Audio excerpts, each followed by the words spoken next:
The indigenous food Native American chefs urge people to try.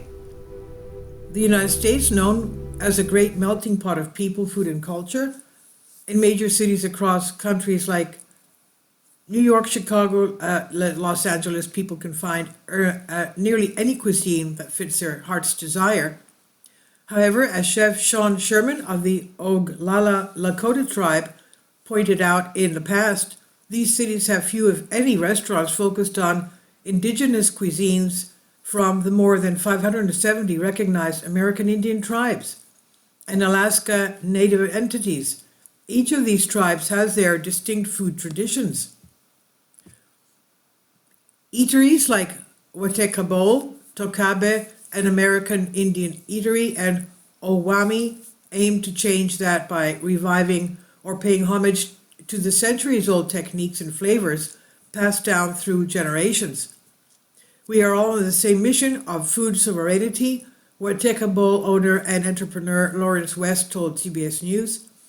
Introducing the world to Native American food. West is a member of the Cheyenne River Sioux tribe. The things that I cook and the way I prepare the food is very important because it only represents a certain heritage of people, he said. Restaurant options around the country. West Restaurants Watekabo is a fast food eatery in Sioux Falls, South Dakota, that serves food and flavors from the Lakota Nation. He says, we've had the privilege of feeding people from all over the world. I've fed people from all over 50 states, he said. One of the things his restaurant is doing this year, giving out an Indian taco in exchange for a toy that will be donated to local Native American kids in foster care, according to the Facebook page with 30,000 followers. Tokabe, an American Indian eatery, is a fast casual restaurant that serves build-your-own Native American food in Denver, Colorado. Its goal is to rebuild the original American food system. Co-founder and president Ben Jacobs told CBS News that he wants to make his cuisine accessible to everyone while offering a space for Native community members to feel at home. He's a tribal member of the Osage Nation of Northeast Oklahoma. He said he was inspired to open the eatery because Native food did not seem to have a place in the culinary industry in 2008 when it opened. More than 16 years later, Tokabe's food still shares stories of community, culture, and identity. In Minneapolis, Minnesota, Chef Sean Sherman's restaurant, Oamani, aims to decolonize the dining experience by purchasing ingredients from indigenous food producers that would have been found in North America before European colonization. He says, it's unfortunate that this restaurant is unique. Part of the goal is, how do we normalize something that's healthy and indigenous? We're showing a model that's possible, Sherman wrote in a recent blog post on the restaurant's website. And what are the essential dishes to try? According to West, wojapi is a must-have. A thick berry sauce is one of the most traditional foods of the American plains. It can be used as a dip on fry bread, meat, or even as is. Next is bison, particularly chislik, invented in South Dakota. A third is wild rice with maple syrup. Fry bread is one of the most popular Native American foods, but West said this was embraced out of the necessity when the U.S. government forced assimilation with stipends during the land grab and the Trail of Tears.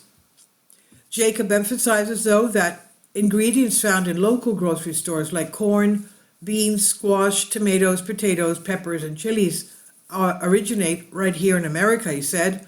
Those are native foods, too.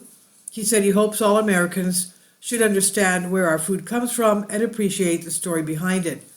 Okay, so it's corn, beans, squash, tomatoes, potatoes, peppers, and chilies.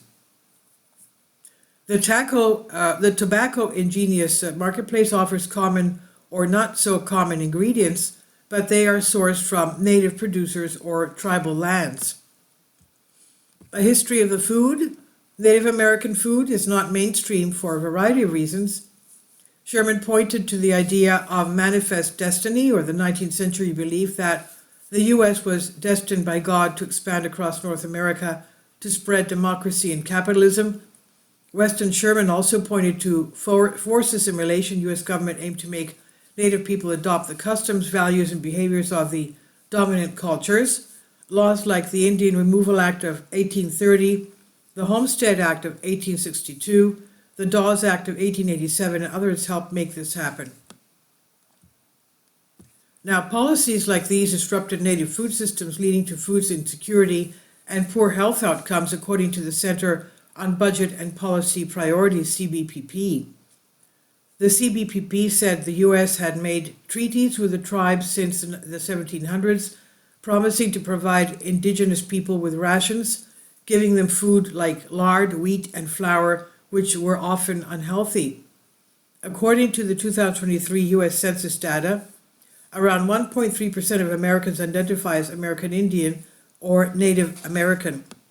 Jacob said that after centuries of the American government deconstructing Native food systems, we're trying to rebuild them, he said. He said, I think we're at a point now that we can control our food again, which means we can control our future. This is from CBS News on DNYUZ. Please leave your comments and thank you for your support. Support my Patreon account. The daily posts are 5 videos daily, and they are totally different from what I have on my YouTube channel. Thank you so much for your support and that you find all my content so interesting. You'll find the Patreon account details in the description box below.